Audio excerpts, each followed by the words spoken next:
Greetings from Los Angeles. Greetings from Los Angeles County. Greetings from this part of the world.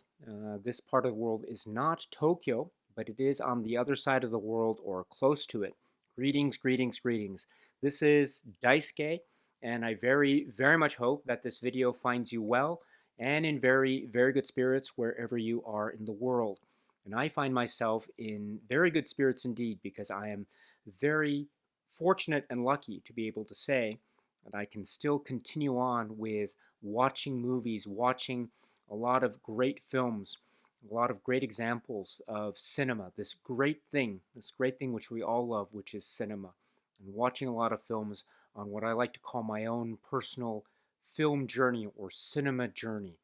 And part of that cinema journey for me is being able to watch films that have been released by the great label DVD, Blu-ray, and 4K UHD physical media label, which is known as the Criterion Collection.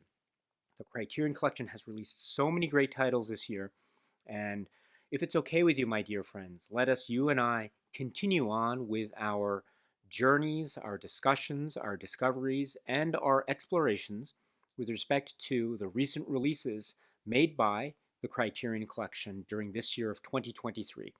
Now, that brings us to a title which actually has been released by Criterion on a number of occasions in the past. So it has a wonderful, rich, robust physical media history with Criterion, dating all the way back to the great days of Laserdisc, and then into the wonderful days of DVD, and then several years back there was a great Blu-ray release of this title by Criterion. Well, now this year, Criterion is continuing on with this wonderful physical media release history, with a 4K UHD plus Blu-ray release of a title which is described as being from the year 1939.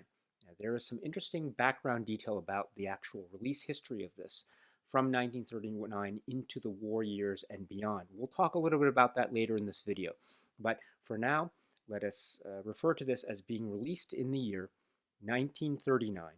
It is from the filmmaker Jean Renoir. And the name of the film is, and please pardon me for my very poor pronunciation of the French language. I hope you can forgive me. But the name of the film is La Règle du Jeu, or as it's known in English,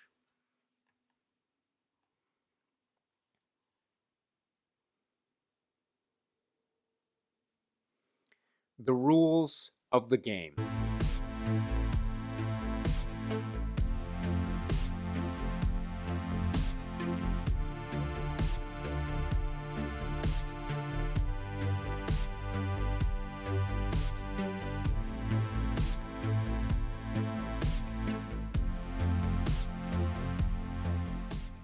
This is the work, this is the extraordinary work, this is the work which is regarded as being among many people, or by many people to be among the greatest films of all time.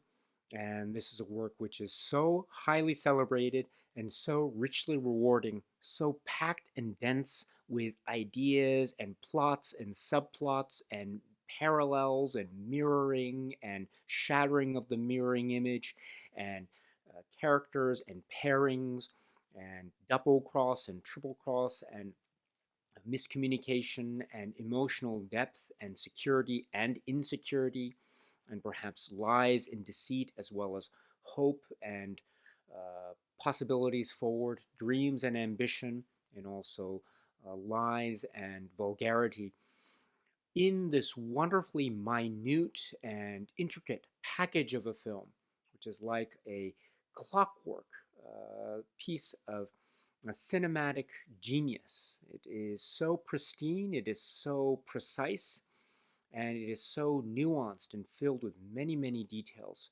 And this is, I think, among the many reasons why it's regarded so highly, even now, as a classic of cinema, as a touchstone, as a touch point, as a film that has such a wide reach of cinematic legacy in terms of its reflection of history and politics, as well as its place in the filmography of the filmmaker, and that is the filmmaker Jean Renoir. And I'm speaking of this work, which has among its wonderful cast, people like Jean Renoir, as well as other people like Marcel Dalliot and Mila Parilli and Nora Gregor and uh, Gaston Modo and others. And this is the work which is, again, described as being from the year 1939, although there is some interesting backstory and details about the release history, 1939 and beyond, which we'll get into, which is described in part in a lot of places, including the great supplements that are found with this Criterion release. And I'm speaking of this film, which is, and please pardon me for my poor pronunciation of the French language, I hope you can forgive me, but it is La Règle du Jeu, or The Rules of the Game. So, The Rules of the Game is now back in the Criterion Collection, although it never really left the Criterion Collection because it already had a wonderfully healthy and robust physical media history relationship with the Criterion Collection.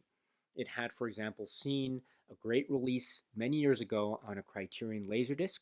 It also saw, some years after that, a wonderful release by Criterion of a DVD release of The Rules of the Game. And then several years later, it saw a great Blu-ray release, which is what I have here, for example, of The Rules of the Game, again from Criterion. This was several years ago. But now, on the occasion of this year, 2023, Criterion is now re-releasing this once again, but this time employing the 4K UHD plus Blu-ray format, which is what I have here, and again, new cover art, and we'll talk about that a little bit later as well. This is this great, grand, cinematic gesture, this great feat, this very complex film.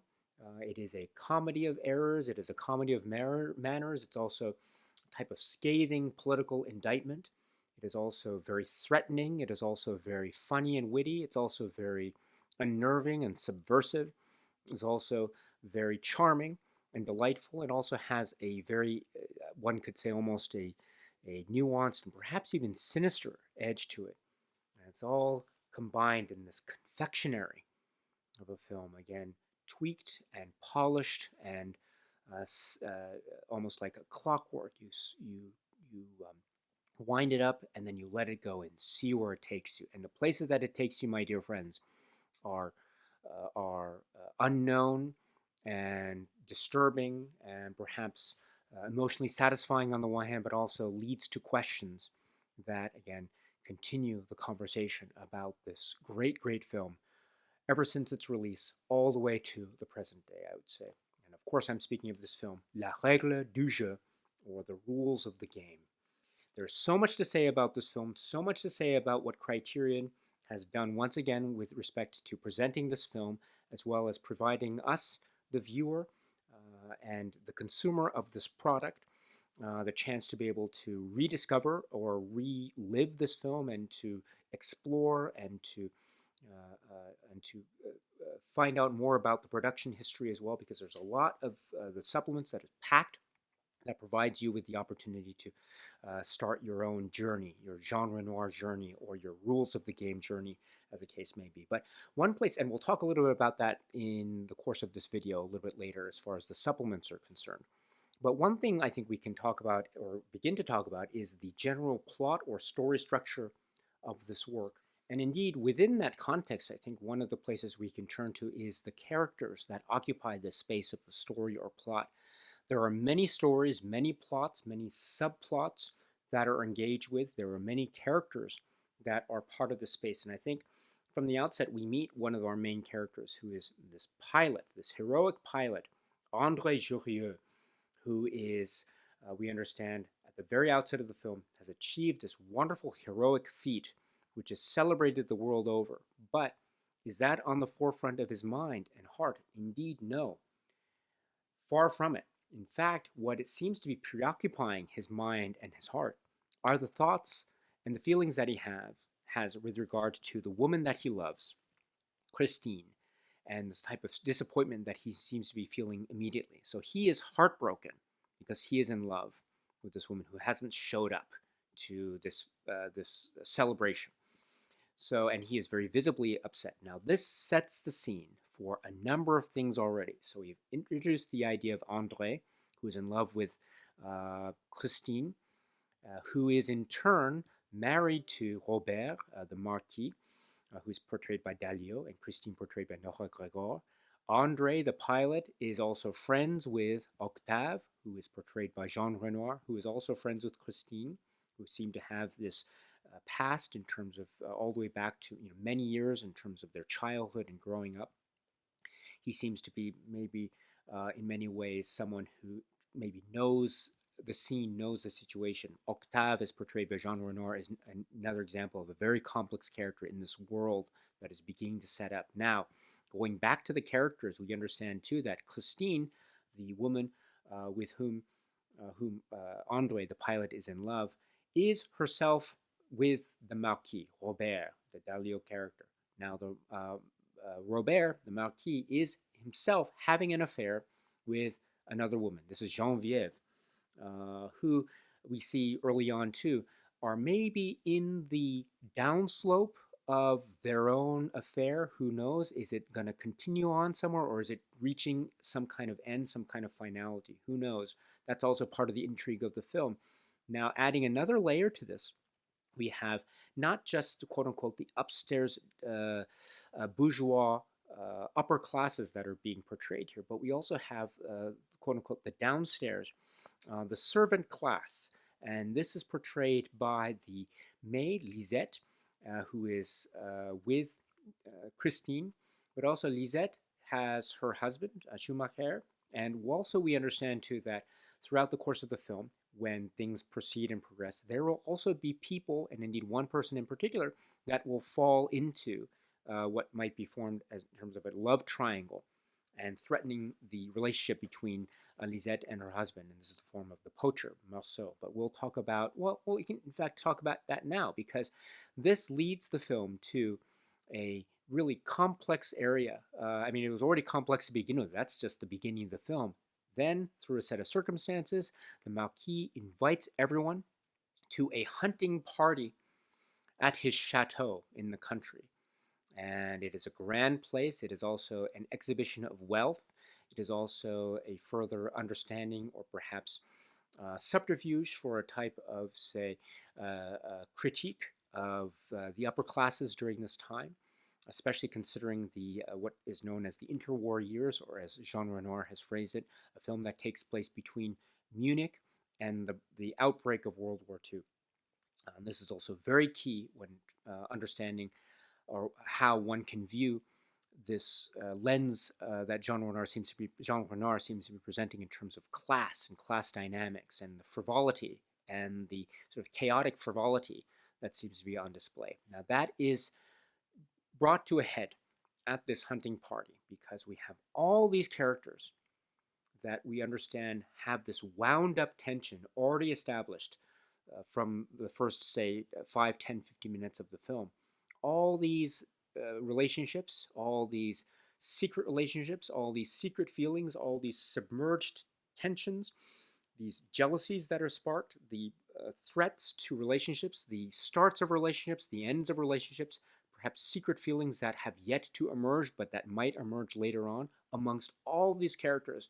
Now you put all of that under one roof at one chateau at a hunting party, and would you believe it? Sparks are going to fly, fireworks are going to erupt, rages, jealousies are going to erupt, and this sets the stage for one of the great displays of cinematic prowess that we have seen from the likes of Jean Renoir, and indeed from the likes of any filmmaker, past and present, one can say. This is the scene for some great comic intrigue. This is also setting the scene for some great, say, clever tricks of camera, because if you can imagine, this type of setting might set the stage for miscommunication, misunderstandings, people thinking they see one thing, but in fact they're seeing something else, and that causes a whole, say, just a downward trend, and chaos. Misunderstanding leads to further misunderstanding, leads to chaos, leads to more chaos, leads to more and more chaos. Now you think about that, and you think about all the characters in various rooms of the chateau, of the house. That provides a lot of possibility for hallways, for rooms, for depth of field, for use of props, for, say, antiquities that are also part of this milieu of, say, class critique. almost sort of a polemic in terms of cinematic polemic in that way. Also, it sets the scene in that way for a type of, say, comic approach, a dry wit, or perhaps not so dry, perhaps a very thick, fully set on a sense of wit and a type of comic critique. Humor is on display very with a sense of forthright assurance and confidence. There are a lot of aspects of the comedy that I think are displayed maybe with quote unquote lowbrow or very broad physical comedy, which I think acts very well. It also is one way that this film adds another depth or layer to it because not only does it have a sense of sort of lowbrow and almost risque sexual humor, it also has great levels of physical comedy. And those aspects are really wonderful and really well presented. It also has that sense of loss and longing. It also has a sense of almost the deep sort of literary, theatrical semblances of the absurd, as well as theatrical semblances of the type of romantic longing, a romantic past that can turn also not just comic, but also very deadly and very sinister because we understand too that perhaps not just the stakes of romance are at play, but also life and death stakes as well. And these life and death stakes are presented in this multi-layered fashion. We see life and death stakes portrayed, I think, very visually in a stunning and quite shocking manner in the way that certain aspects of the hunting party are presented. There's some very violent scenes involving hunts, involving shooting that I think will shock audiences even to this very day. They were shocking then, and I think I would dare say they're shocking even now. They make one wince. They make one very, very uncomfortable. And indeed, it's one of the ways that this film has this very, very clever way of creeping up on you and has a sense of being many things at once. It seems to be like a chamber piece. It seems to be like a work of theater. It seems to be like a physical comedy laced type of say, critique of class. It is also a very sinister, dark film that has the edge of death to it. And not only do we see death embodied in terms of, say, the theater, in terms of music, the danse macabre, we also see death personified in that way, but also we see death encapsulated very head on.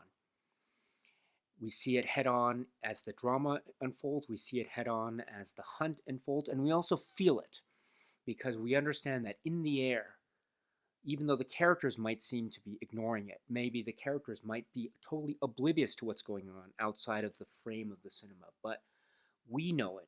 The audiences of 1939, I'm sure, knew it. Jean Renoir knew it, and many others knew it. There was the threat of death and destruction in the air in the form of the geopolitical landscape of 1939, of the late 1930s, with regard to Europe, with regard to Czechoslovakia and Poland, with regard to the rise of the Nazi Party and Hitler, and what was to come post 1939 and into the 1940s with the outbreak of the Second World War. Now, this is all hanging in the balance at this stage when this film is being made and also when the film gets released. And when you have that context in your mind as one is watching this film, and you see almost seemingly the stark contrast between the seemingly frivolous nature of the back and forth of say romantic glances and exchanges and jealousies that are portrayed in the fireworks on the one hand that slowly but surely turn sinister and dark and perhaps underhanded and devilish and devious and mischievous and perhaps even quite sinister and violent indeed by the film's end, you come to realize that there is this sense of a type of decay. There's a sense of a type of moral decay, also physical decay, and a sense of some kind of unknown factor that the film brings us on from start to middle to finish. That is very uncomfortable territory indeed. That leads also to have one question what it is we watch, I think in a very positive way. What is this that we have just watched, the rules of the game? Is it a film that is like a polished confectionery of a film That it is. Is it a broad physical comedy example? That it is. Is it an example of wonderful theater melodrama? That it is. Is it a type of biting satirical critique of class and class moral dynamics? That it is. Is it a raunchy sex comedy? That it is. Is it a comedy about manners? That it is. Is it a comedy about deceit and deception? That it is. Is it a comedy about darkness and unknown? That it is. Is it a comedy about, or is it a film about the treachery and the moral morass that is the interwar years? That it is. Is it a film that is completely a type of overwhelming experience that leads us to these very uncomfortable questions about human morality, about how we treat others, about how we feel within the context of something beyond ourselves that is equally as important, but perhaps totally oblivious to our own sense of ourselves? That it is. And does that lead us to very important and quite, gosh, deep questions about how we treat others in the context of how we view ourselves? That it is, and then some. So, this is, I think, my very crude way of just trying to appeal to you just how, I think, relevant I think a film like The Rules of the Game continues to be.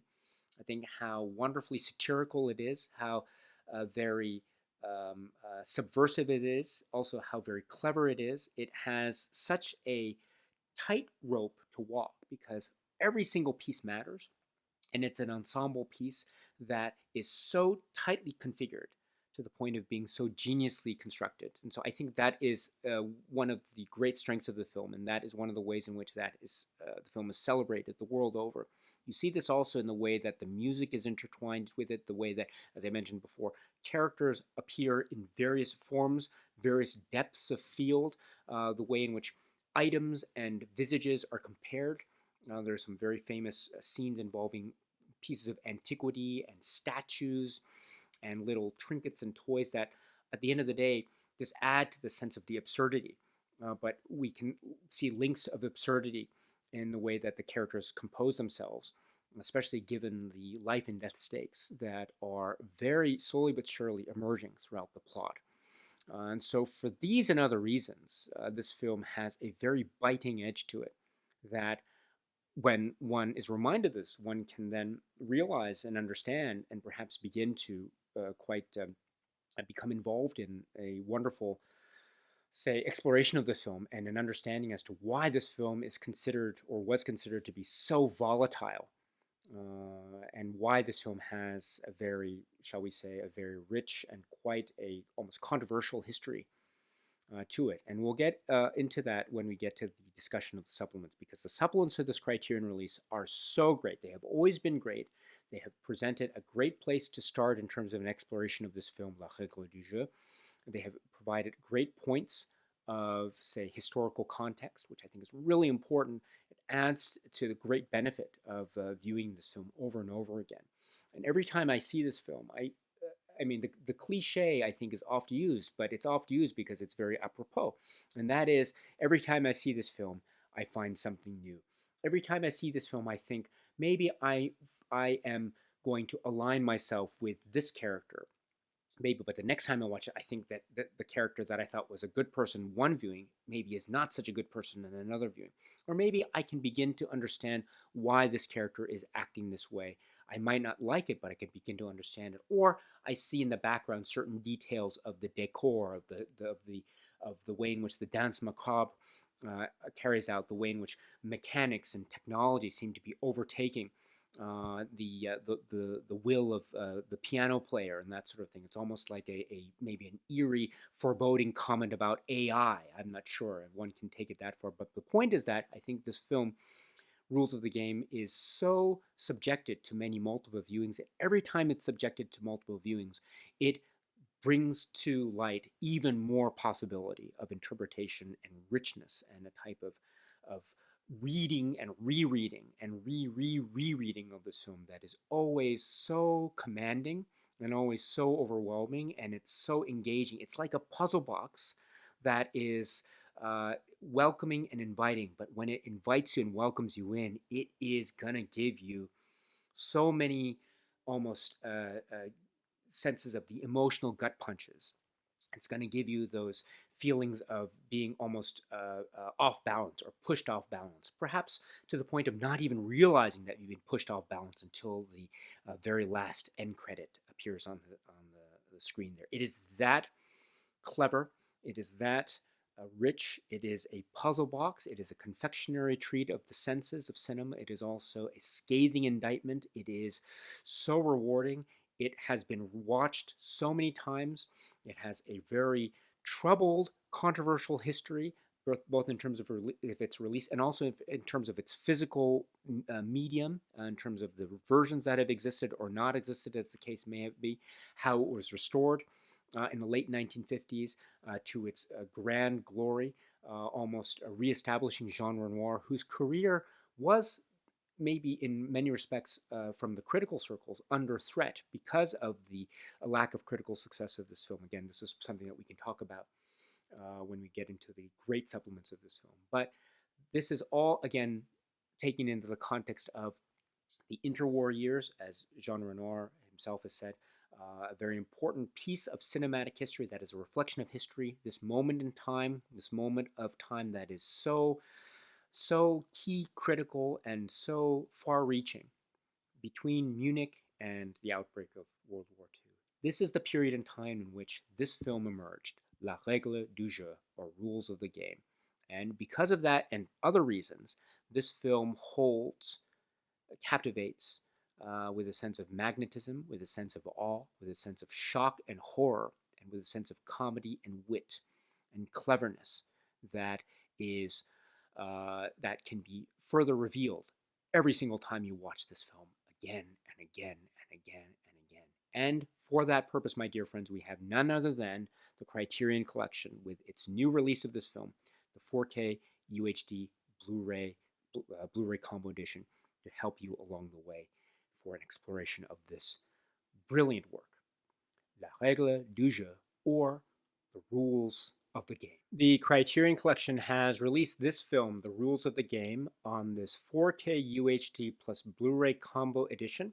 This is at spine number 216 with this plastic casing, which is right here. Now I have in the player the 4K UHD disc, but as you can see, there would be the compartment on this side of the plastic casing for the two discs, one for the 4K UHD disc, which as I say is already in the player, and the other which is the Blu-ray disc, which is right now currently housed in this for purposes of this video discussion. Also, I've taken the liberty of removing the booklet, which would go on this side of the plastic casing, the rules of the game, and we'll talk a little bit about the booklet and the essay and the cover art a little bit later, but just it has a great this is one of the ways that this is setting itself off from the previous Blu-ray release, but also maintaining, I think, a much appreciated sense of continuity with the prior Criterion release. So just with respect to the 4K UHD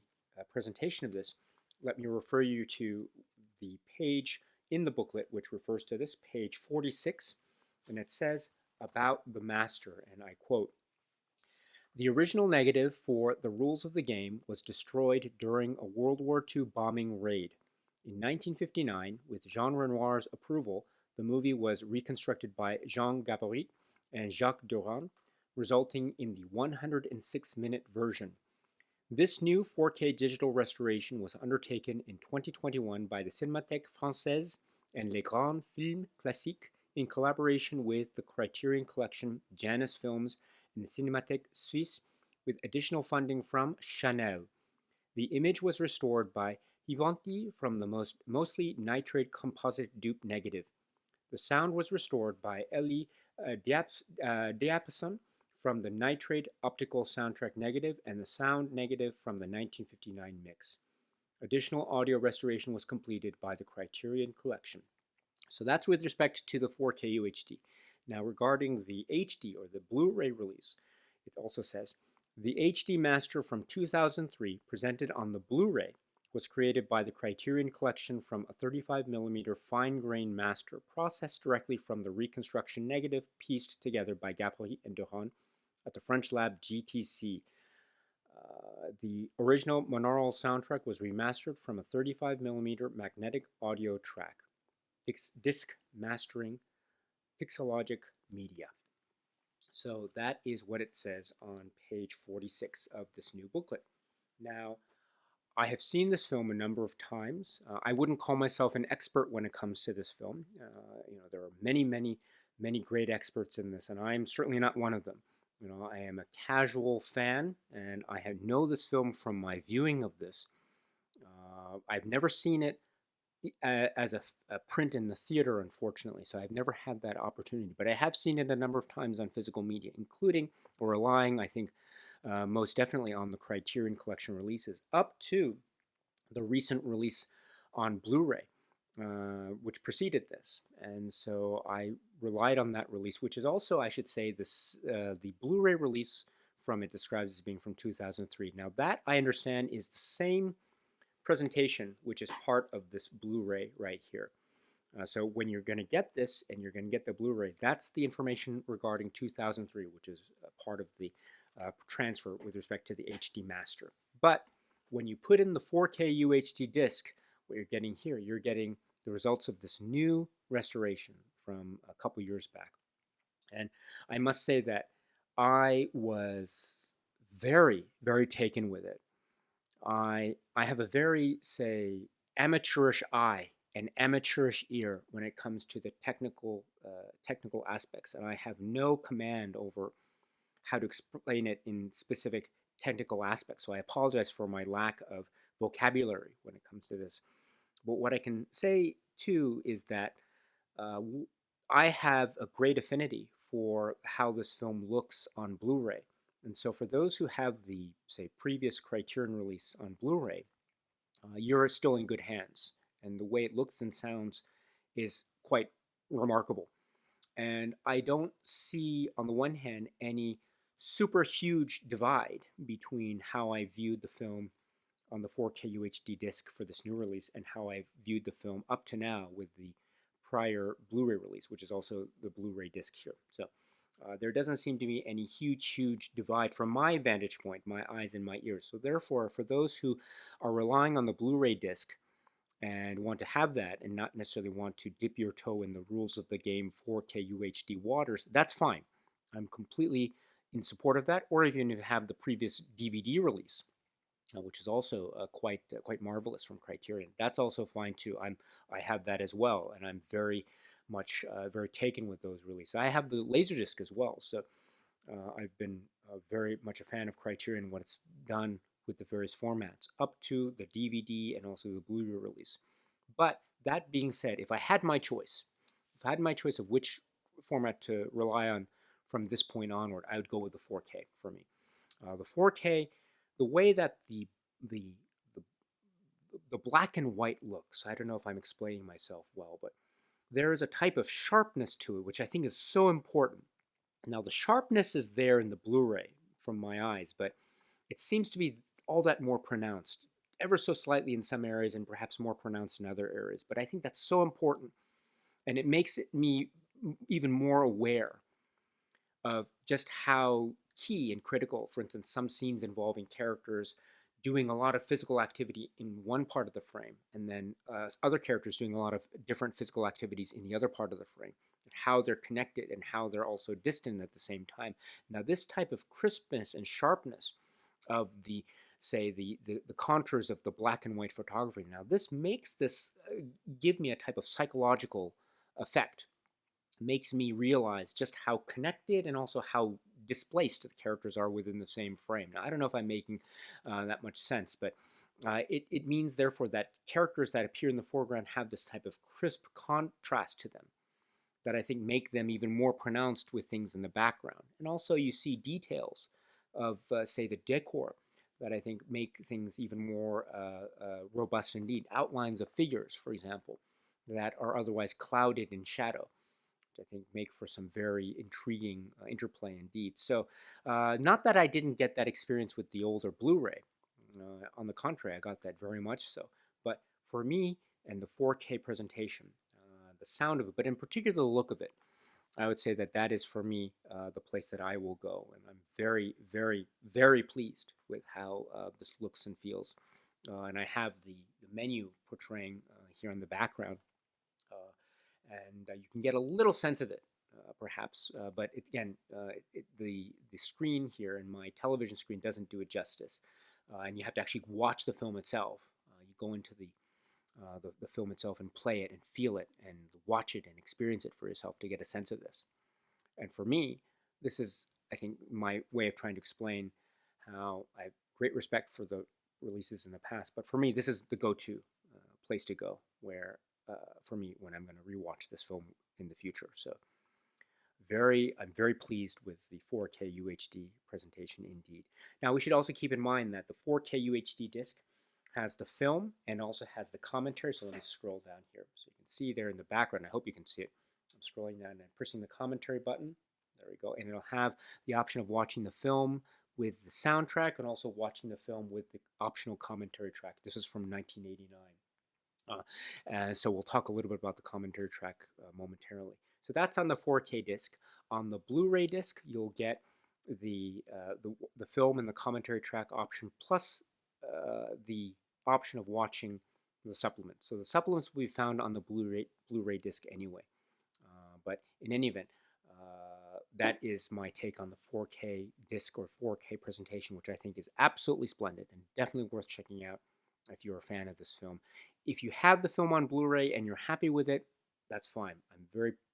I can say that that's a good choice. But if you are a fan of this film and you want to get the 4K, or if you haven't had the opportunity to watch this yet and you're looking for a great place to go, I think this is your opportunity to check out the rules of the game from Criterion.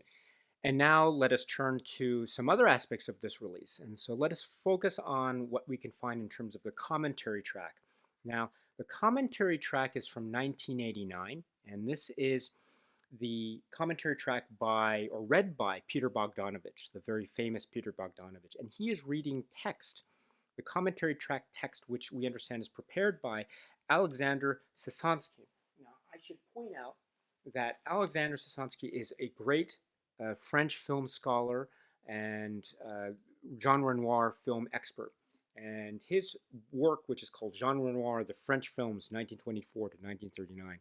Here's a copy of the book right here, just in case anyone's interested. I was very fortunate to be able to find a copy of this at my local library. So I read this. Now, he wrote the text for the commentary that was then read aloud by Peter Bogdanovich for purposes of the Criterion Collection commentary, which is again from 1989, but now carried over its various DVD, Blu-ray, and now 4K UHD plus Blu-ray release of the rules of the game.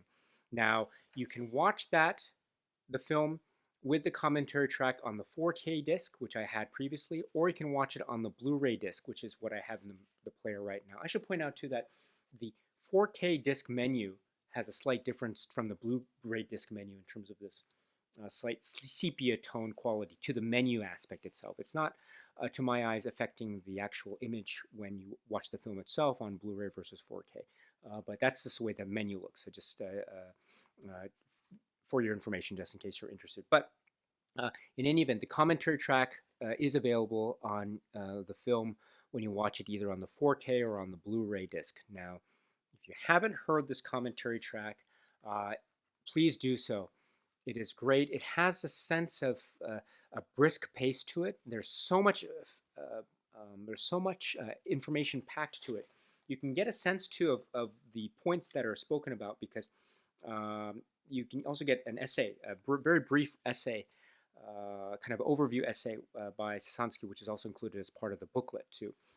But if you're looking for a wonderful example of this type of commentary track that's written by a Jean Renoir expert and read aloud by Peter Bogdanovich, who I think adds a sense of great pace to it. It's sort of like an audiobook. You have actors or performers reading aloud audiobooks. It has that same kind of quality to it, which I think is very, very effective. You should check out the film with this audio commentary track. I mean, there are so many points that are mentioned here. For example, we have this idea of the story is, from one perspective, is a type of frivolous story. quotes from sort of the basis of the work in terms of the literary traits and the literary origins of it, Musset or Beaumarchais, and also the effect of the war years, or the interwar years, I should say, and how this film had a very disastrous, or it's described in a number of circles as being disastrous, although I think we see in terms of various historical accounts that perhaps the reception was more mixed. Perhaps that there's some theories as to why it was, which we get a little sense of a little bit later on in the discussion of the supplements. But in any event, we have the sort of the basis of a lot of the genesis of the work, as well as a lot of the tricks of the camera, a lot of the intrigue of characters. Again, this is a very dense film with a lot of characters and a lot of back and forth. A lot of things happen that might be confusing on first glance, and so to have a guide like Peter Bogdanovich and Alexander Sesonske to guide us along as we watch this film again on the maybe multiple viewing, I think is very helpful indeed. So this commentary track, again, carried over from past Criterion releases, is splendid. There's a lot of information packed to it. So, but if you are interested in a further reading and analysis of Jean Renoir's work, The Rules of the Game, this is a place to go. So you can watch the film with the commentary track either on the 4K or on the Blu-ray that's part of this 2-disc package from Criterion. So let us now speak about the supplements which can be found accompanying the Blu-ray disc, not the 4K UHD disc, but the Blu-ray disc of this 4K UHD plus Blu-ray combo edition of The Rules of the Game. And I have the Blu-ray disc here in the player, and indeed I have the menu, which indicates from the supplements here a number of the supplements that can be found. We've already spoken about the commentary track, but now let's speak about the supplements.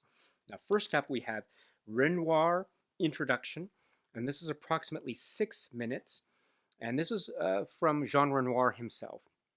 And he speaks about what he considers to, or he describes as being, I should say, quote unquote, the biggest failure, end quote, of his career. Now, that is a phrase that's loaded with meaning because of the rich and complex history of the release of this, which is gotten into a lot in terms of the commentary track and also other parts of the supplements. But suffice to say, when this was released in 1939, many historians like Sesonske and others recount how this was had a very, some people consider it a disastrous reception. Others consider it to be more mixed in terms of the crowd. But in any event, that made, oh, and there's also some editing history between its quote-unquote final cut and first release cut over that weekend. And I think there are some details to suggest that maybe there might have been some other edits that might have been had over the course of that weekend, the opening weekend. But as Sesonske recounts in, for example, his book, there are some detailed differences in terms of the length of the release prints that are mentioned here versus how they're described in the Criterion cuts, but or the Criterion releases. But in any event, we understand that because of the reception, the less than, say, positive reception of the film at the initial premiere, that Renoir and his editor decided to try to pare it down, to try to remove some of the quote-unquote offending bits, to try to make it more palatable to commercial audiences. So that led to an editing down version after its premiere. And so that was circulated. But then the prints were destroyed in an Allied bombing in the early 1940s. And so what that meant was that you only had very limited exposure to this film, The Rules of the Game. And The Rules of the Game, therefore, had a very limited ability for people to view it in the way that Jean Renoir had originally intended. So that meant that his career and his, say, reputation, I think, was affected by that significantly until there was movement about, well, there was movement before in the 1950s in terms of releases of, say, prints of, say, the 80-minute or so version of Rules of the Game, and already people began to respond positively to it. Not overwhelmingly so, but that came a little bit later in the late 1950s with the restoration. And the restoration, which is now a very famous restoration, this is the Gaborit and Durand version. And this was very famous because not only did it bring the film to its, or the original intent was to bring it to its premiere length glory, there was actually discovery of clips and say shots and footage that was understood to be not part of the historical record of the premiere, but in fact what was considered to be kind of a fuller version of the film. It's recounted by Sesonske and others. And so that meant that you had what's known as the 106-minute version that was more or less reflective of the original planned cut of the film from a certain perspective. So this is my roundabout way of saying that for many years, this was a film that was considered to be quote-unquote a failure. And that's why I think Jean Renoir describes it as such. But it is since this rediscovery and restoration from the late 1950s, leading on to how people now have viewed this film, relying on this 106-minute cut. This is now a way to reclaim Jean Renoir's glory that he should have gotten when this film was initially released, but apparently did not. So for this and other reasons, you have the history of this film, not just in terms of the geopolitical dynamics of the 1930s and 1940s, but also the history and details of how it was released and what versions were and weren't available for many, many years until the work of Gabriel Indurain in the late 1950s, leading to what we now know to be the version of the rules of the game that is accessible and available for all to see, even now in the year 2023 and beyond. So in that way, this introduction from Jean Renoir is so critical. So please watch this introduction if you can. It's approximately 6 minutes. Next, we have a section which is called Playing by Different Rules. And this is, again, a very great section because it talks specifically about the different versions that were made available. And there's some great description about the breakdown of how the different versions of the film were effective. And it's describing the 81-minute version versus the 106-minute version. Which is from 1959, the restoration version, and the 81-minute version being the version that was pared down, the edited version, after the quote-unquote disastrous 1939 opening of the film. And so that was the 81-minute version that was long circulated prior to the late 1950s restoration. So what is done here is Chris Faulkner, the expert and Renoir expert and rules of the game expert, brings us a side-by-side comparison as to the differences between the 81-minute version and the 106-minute version. And this is classic Criterion supplement stuff. This was done several years ago, but I'm so glad it carried over into this new release, or this Blu-ray, which is now carried over into this 4K UHD Blu-ray edition. This is gold. This is, for my money, this is how a supplement like this should be done. I mean, this is great. And so I think, for me, just to get these differences, because it's hard for me to get the nuance of how this 81-minute version could affect one psychologically when one watches this versus watching a 106-minute version. But here we get the nuance, or we get an explanation of what the nuance could be. For instance, generally speaking, I think the 81-minute version by Chris Faulkner and others is described as being a bit colder, and maybe given, for example, the character of Octave, the Jean Renoir character, a little bit of a colder edge to him, whereas perhaps in the 106-minute version there is a little bit more room for a type of emotional development that could be said to be maybe the basis for a lot of the actions that he takes or seems to take over the course of the film leading up to the climax. So this is very key. Also included with this is what's referred to as the short version ending.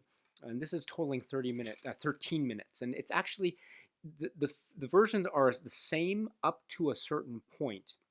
And then the way it resolves certain action, that's how the film ends. So you get a different sense of how the film ends. It leaves a different, say, aftertaste after one watches, say, the short version ending versus the ending that one might be accustomed to. Like I'm accustomed to having been mostly associated, or almost always associated, with the 106-minute version. So these details and other details, I think, come through shiningly in this type of supplement. And I would say, too, that there are so many issues, not just with the rules of the game, but with other films about the release history and stuff. So I would say that this is a kind of 101. This This is how I would hope this type of analysis of the various versions of films over the years, this is the way to do it, is to have this side-by-side analysis, which I think is really great. You get it here and you get it, hopefully you can get it with other releases. But with the rules of the game, it's so important, again, because the release history and the various edit versions, this is part of the legacy and the legend that is the rules of the game. So you get a sense of that and the richness of the psychological effect from this release. So well done for being able to carry this over. Again, this is approximately 13 minutes. I'm sorry, this is the version comparison is 13 minutes, and the short version ending, excuse me, is 8 minutes totaling. So please check it out if you haven't already. It's really wonderful. Next up, we get scene analysis, and scene analysis is right here, and I've pulled up the menu here, and this is also by Chris Faulkner, and we get 2 scenes, public and private and corridor. The public and private one is 5 minutes, or approximately 5 minutes, and this is a kind of Chris Faulkner scene-specific analysis commentary over the opening and closing of the film, and a type of controlled environmental settings, which is, I think, very apropos to the controlled rigor of the Jean Renoir style that Chris Faulkner, I think, describes so elegantly. You get a sense of that with his scene-specific analysis here. So that's the first one.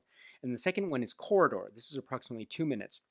And this is something that we mentioned before about the way in which camera tricks are employed, the depth of and the depth of the setting that's used, and how that's reflected in the use of camera and the mise en scène, and how this suggests, from Chris Faulkner's perspective and others, this idea of illusion, depth, and duplicity. And this is very, I think, very apropos in terms of the environment of the rules of the game that we, I think, are watching as we see the spectacle unfold before our very eyes. So that is the wonderful display that we have here, public and private and corridor, the scene-specific commentaries from Chris Faulkner. Please check those out too if you haven't already. Next up, we have the supplement, which is called Jean Renoir, Le Patron, and this is described as being from 1966, and it's described as being a television show, cinéaste pour notre temps, filmmakers or cinéastes for our time. I'm sorry, cinéaste de notre temps, cinéaste de notre temps, cinéaste of our time. This is a TV show from France, and this is described as being a three-episode section on Jean Renoir. Jacques Rivette producing these 3 episodes. So it's described as being the second of the 3, as it says here. It's the second of the 3, but actually, when you play it, you can see it's describing as being episode 3. So I'm not sure if it's the second episode or the third episode, to be perfectly honest. But in any event, it's one of the episodes in the section on Jean Renoir, Le Patron, cinéaste de notre temps, La règle et l'exception. And we have this description of the film and its roots in terms of the literary legacy or the literary underpinnings of this. And we've described it, or the Sesonske commentary text as read aloud by Peter Bogdanovich describes this, in the context of Marivaux and Musset and Beaumarchais, and then in the hands of Jean Renoir in the context of the interwar years from the years between Munich and the breakout of World War II. So we also have the way in which the Jean Renoir and others sort of visit or revisit a lot of the past places. The chalet, for example, Dalio is mentioned here, and the idea of balance and counterbalance, key scenes in terms of the centering of scenes, the viewing or the acerbic take on the aristocracy during this time, etc. So all these and more are mentioned here in this great episode, 31 minutes totaling, but 31 minutes, and you want it to go on longer. It's fantastic. It provides this great chapter of Jean Renoir's career and life. Again, this key chapter, which is focusing in on this very hectic and chaotic period of this time. It's mentioned here and elsewhere that Jean Renoir was also trying to stake his claim as an independent filmmaker with his own independent filmmaking company. And Rules of the Game was to be the first film in that venture as an independent filmmaker, but the critical, failure of this, or the commercial failure of this, prevented those plans from finding fruition like he had dreamed. So, and this is recounted by Sesonske and others here. So this is and to top that off, we have the geopolitical underpinnings of this the late 1930s, as well as the chaotic nature of the reception, etc. So, and also there are some details about the weather and the like. So when they were shooting, so but you get a sense of the calm, and you get a sense of looking back with Jean Renoir and others when you get this late 1960s take on this. And by this time, Jean Renoir's career is, for lack of a better phrase, not just rehabilitated, but also celebrated to the nth degree because of the reclaiming of the glory of the rules of the game by this time. So to get that sense here is absolutely splendid. So Jean Renoir, Le Patron, the second episode or the third episode here. It's approximately 30 minutes, so please check it out if you can. Next up, we have Jean Renoir. This is the David Thompson say documentary or discussion or exploration of Jean Renoir's essentially biography. And this is from 1995. This is a two-part BBC documentary, which is right here. And you have part one from La Belle Époque to World War II, and which is presented here, which covers the part of his early life and his biography leading up to the period in time which was the rules of the game. So it's not the we get the richness of his biography from his beginnings to his early days and his family and his biographical detail background, the relationships that he had as well in terms of Catherine Hessling and others as well, and the films that he made with Catherine Hessling and trying to celebrate her career as an actress and the successes or failures of that, as well as leading up to his work as a filmmaker, which had very humble beginnings as sort of home movie ventures leading up to projects like The Rules of the Game, etc. So we have this great overview of Jean Renoir's career, touching on a number of the great highlights cinematically, La Chienne and Boudicca from Drowning, and The Day in the Country, etc., leading up to the Rules of the Game, and of course other places along the way. So if you're looking for a great primer into the world of Jean Renoir, at least this part, say the first half of his, say, career, from his beginnings and from his early childhood leading up to, say, the first part of his career, then this is a great place to go. So you're not only getting stuff on the rules of the game, you're getting stuff on a lot of stuff about the films leading up to the rules of the game. And so you see just how rich and how full of life Jean Renoir as a figure was and is, and just seeing how much was indeed at stake when he came to the point in time in terms of making the rules of the game. So that gives you great context here. So please check out this part of the David Thompson biography, which is again part of this release here. So Jean Renoir, please check it out. Next we have a section which is called Production History, and this is with three interviews or three sections. First is a visual essay from, once again, from Chris Faulkner, and the second is a one-on-one discussion with Olivier Coulchot, and then the third is a type of archived interview with Gabriel and Durand. So the first, the visual essay, this is approximately 8 minutes. And again, this is talking about the production history, about how Jean Renoir and company tried to stake their claim as independent filmmakers, establishing their own independent film company, NEF, a Nouvelle Édition Française, and how the rules of the game was essentially that the make or break for this company. And it ended up being a break because it didn't do so well in terms of its critical and commercial successes.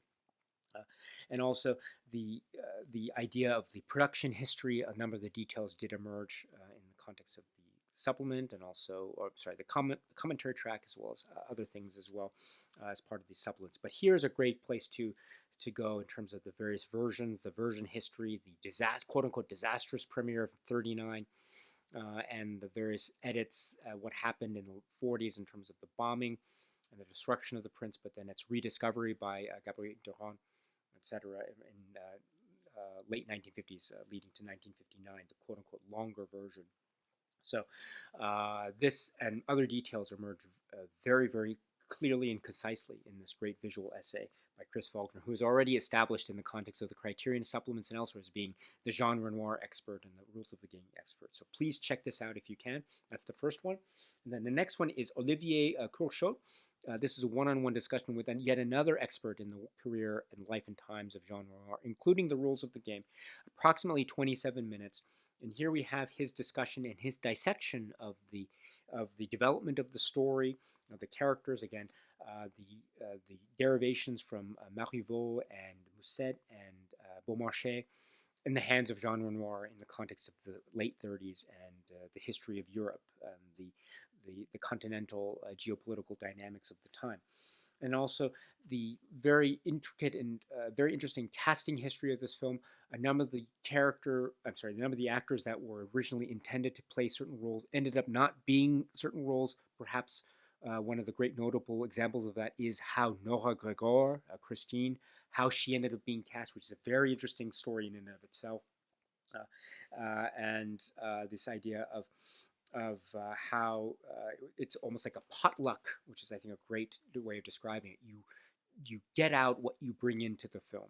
And I think that is a great example, because a great way of describing it, because again, if you want to look at it as a type of, say, maybe sex comedy farce, I think you can look at it in that way and still get so much enjoyment out of it.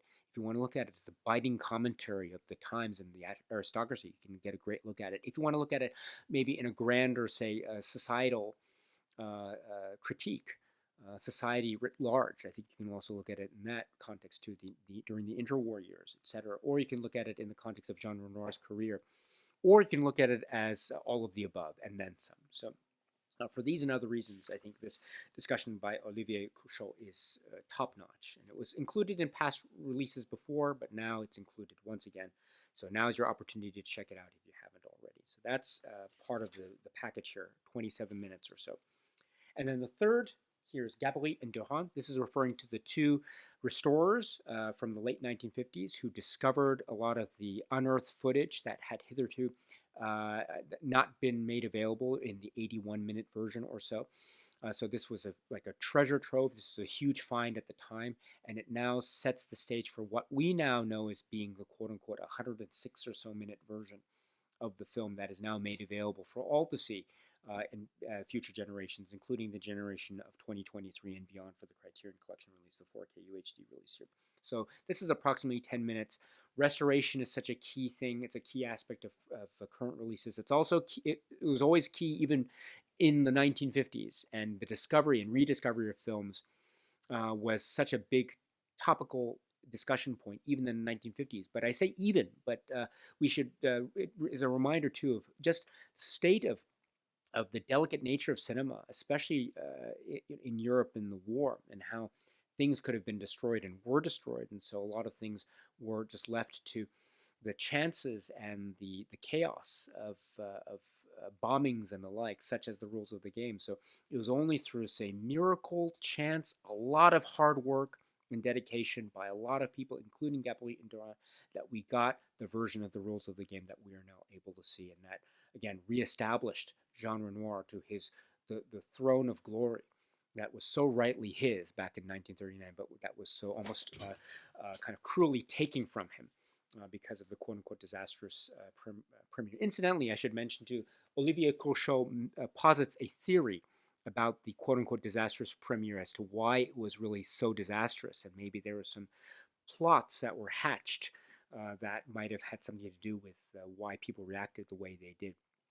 So again, wonderful way of handling history. It's not quite how it's described by Sesonske and others, or Faulkner and others, but again, that's part of the great mystique and legacy of this film is the late 1930s premiere of the rules of the game. But going back to Gaborit and Durand, the restorers from the late 1950s, this is, again, a reminder of the key critical work of these and other people in the restoration field.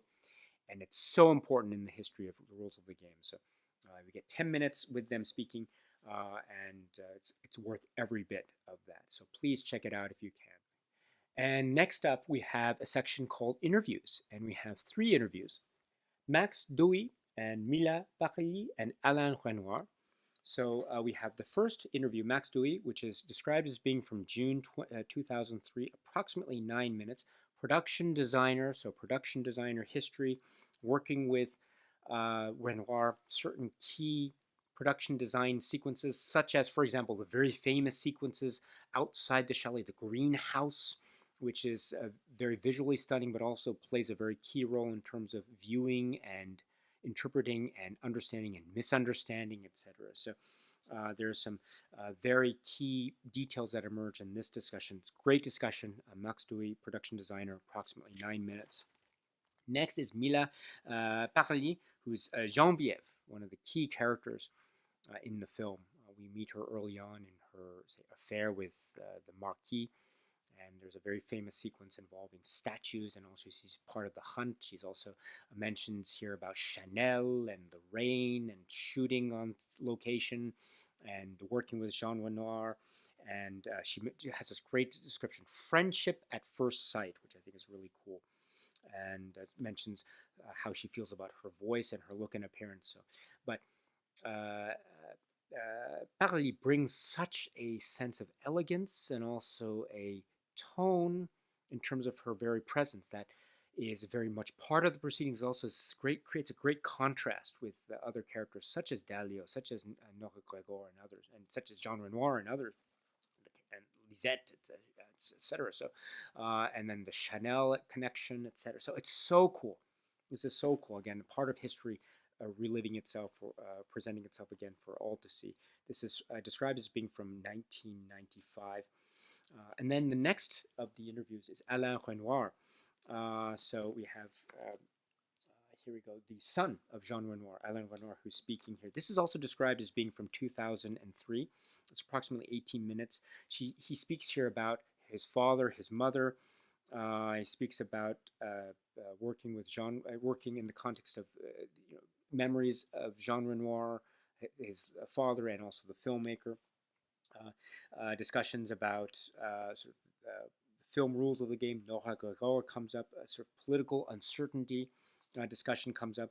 The idea of the unconventional and the traditional, and the reception of the film, etc., and also the legacy of his father, the filmmaker, artist Jean Renoir, and what it means to him and what it means to the world and to the legacy, cinematic legacy. So this is also great. Alain Renoir, and speaking about the work of his father in the context of rules of the game and also the context of Jean Renoir overall. So there's another great interview to check out. Please check it out if you can. It's really, really worth it. And now let's look at the cover art design and also the look and aesthetic of this. So rules of the game. Sorry for my poor presentation skills. I hope you can forgive me here. But here we have a new cover design. And let me say here, this is art is credited to, sorry about this, art is credited, here we go, art director Sarah Habibi, Eric Skillman, designer Eric Skillman. And you can see here that we have this wonderful kind of art deco, I don't know if that's the right way to describe it, but it has that streamlined look to it, which I think is very cool. The black and the purple motif, which is very different from the earlier Blu-ray release, which is what I have here as an example. This is great artwork, don't get me wrong, but there's something of a way in which we can look at this artwork and get a sense of the ambiguity, whereas this gives off the sense of a almost comic romp. Now, it's a comic romp, don't get me wrong, but there's also a sense of the darkly elegant mystery of the film, for lack of a better phrase. And so I think this gives off those vibes very well. I like the earlier artwork, don't get me wrong, but there's something very, very great and almost very sinister about how this looks, as well as evoking the period, which I like. I like this. And it has slightly different font, for the back here, rules of the game. I should point out, too, that when you open it, you have the discs and you have the purple motif, although the 4K UHD disc has a slightly purpler tint to it, whereas the Blu-ray disc, which is the one on the bottom stack here, has a slightly grayish purple to it, which is interesting, although the motif of the font is very much the same. Now, the booklet is another great place to celebrate. It is this booklet here. Now, it also looks different from the earlier Blu-ray booklet, which is right here. Look at that. Sorry, again, my presentation skills leave a lot to be desired, I know, but this is the older Blu-ray release booklet, stapled with a lot of essays, and then we have this, which is, again, The feel of it, it's nice. It has this nice packaging paper quality to it, which is lovely. And look at that. Look at the pages here. Look at that. Isn't that cool? Look at that font and look at the way in which the pictures come out, and the red lining along the sides and also adorning the title sections here. This is wonderful. This is really great. Now, the earlier Blu-ray booklet had this wonderful kind of laminated paper quality to it as well, but it didn't have, I think, the presentation of the later booklet, while great as it was, great as it is, I think this new booklet, I think, really is, it's wonderful. So I'm very pleased with this. The essays that you'll find in the new booklet mirror what we found in the earlier booklet. So we have another essay by Alexander Sesonske, which we mentioned in terms of the context of the commentary track. This is Everyone Has Their Reasons. Next is The Rules of the Game Scenario by Jean Renoir. Next is Jean Renoir on the Rules of the Game. Next is Henri Cartier-Bresson Remembers. And then next is Bertrand Tavernier Director's Cut. And then next is Truffaut in Truffaut's Words, together with a facsimile of the writing, handwritten note here. And then also we have tributes and then about the master. So it's all packed in this great booklet. It is a staple booklet, so I'm very glad that Criterion continues on with the staple booklet tradition. We saw it before in the previous release of the Rules of the Game, but now we have this, and it's a different printout, different look aesthetic, which I think is really awesome. So bravo to Criterion for being able to do that. And that brings me, I think, to maybe a great way to close this discussion, which is here we have an example, I think, of what Criterion could do with its 4K UHD re-releases of films. You know, we've seen Criterion do this in the past with re-releasing a title that already exists in the Blu-ray catalog, this time using the 4K format. They employ the same covers, they employ pretty much the same thing, except for the addition of the second disc, which is the 4K disc. Don't get me wrong, the 4K disc is really great, and oftentimes that alone is worth the price of admission. But I know for some people might think, well, people would like to see Criterion do something a little bit extra for its 4K releases of currently existing titles. Now, I'm not sure if this is the answer that people are seeking or everyone's going to be hoping for, but this is one area where we see Criterion do just that. We don't get any new supplements. We don't get any new commentary track. But that's okay, because my contention is that what we got before with the supplements and what we got before with the commentary track is stellar. It's historically significant in the context of Criterion's physical media releases, and we still get everything and then some, plus the essays. So, and it's so great to give us a context of this this very difficult and very historically complex film that is the Rules of the Game. So everything is carried over. Would it have been nice to see other supplements? Sure, of course, but what we do get, what you already have gotten before, is top-notch stuff. So this is your opportunity to check it out again if you haven't already. And it's also a reminder, too, of how great Criterion does these things, like scene-by-scene analysis using the side-by-side comparison viewfinder. I think Criterion should do that with all of its sort of multi-version releases of films, but that's a discussion point for another day. So we are getting continuity in terms of what we got in the prior Blu-ray release, but two major points of distinction can be made with this. First off is we get the cover art design carried over into the way that the booklet feels and looks. Now this is really cool, because I would say that for my money, it is even perhaps, no offense to how this artwork looks here, which is great, but I would say that this is perhaps for me an even closer representation of what Rules of the Game means to me. So I love it, that ornate quality that has the edge of the mysterious and perhaps even sinister and the unknown, which is very important for me anyway in terms of my reading of Rules of the Game. Second thing too that makes this stand out from the previous Blu-ray release is the inclusion of the 4K. As I said, that is my default go-to version from here on out. And no offense to the Blu-ray is still great, and if you have the Blu-ray, go for it, it's wonderful. But for me personally, I have to say I was so taken with the 4K release. That makes this release of the Rules of the Game by Criterion, I think, a great textbook example of what Criterion can do with its currently existing catalog, and then transforming it into the 4K UHD format, keeping things as they are, adding a few things, in fact, in a number of respects, making very big, significant changes. For some, it might not be enough. For some, there might be the urge or the need to have new supplements for the 2023 market. And if you feel that way, that's fine. That's perfectly fine. And I totally sympathize with that viewpoint and that criticism. But for me personally, I don't feel that way. I think that what we have already is not just enough, it's also more than enough. It's absolutely exceptional. So that might not be true for all releases. You know, Criterion's supplements can be really like 10 out of 10 here, maybe 7 out of 10 there, maybe 8 out of 10, you know, so it depends on what we actually had in the earlier releases versus what we're getting now. So I might feel differently depending on the title. But when it comes to the rules of the game, I feel like this is a really great example of what Criterion can do with re-releasing the title that currently exists sitting in the Blu-ray catalog, but just re-releasing it using the 4K format. And if this is I think a great example of this. So this is your opportunity to check out the rules of the game if you haven't done so already, or to rediscover it like many a generation did over the years, from 1939 into the 40s, into the 50s, into the late 50s, with the restoration by Gabriel Doran into the present day. The rediscovery of the rules of the game is part of its allure, part of its magic, part of its legacy. And you get that here, which is yet another chapter in the history of this great film, Jean Renoir's Rules of the Game, here, 2023, as re-released by the Criterion Collection. All right, my dear friends, so that's it for now. And so until we meet again, please be happy and healthy and well, and please keep on watching a lot of great, great, great movies. So until the next video, my dear friends, stay strong, stay safe, and cheers.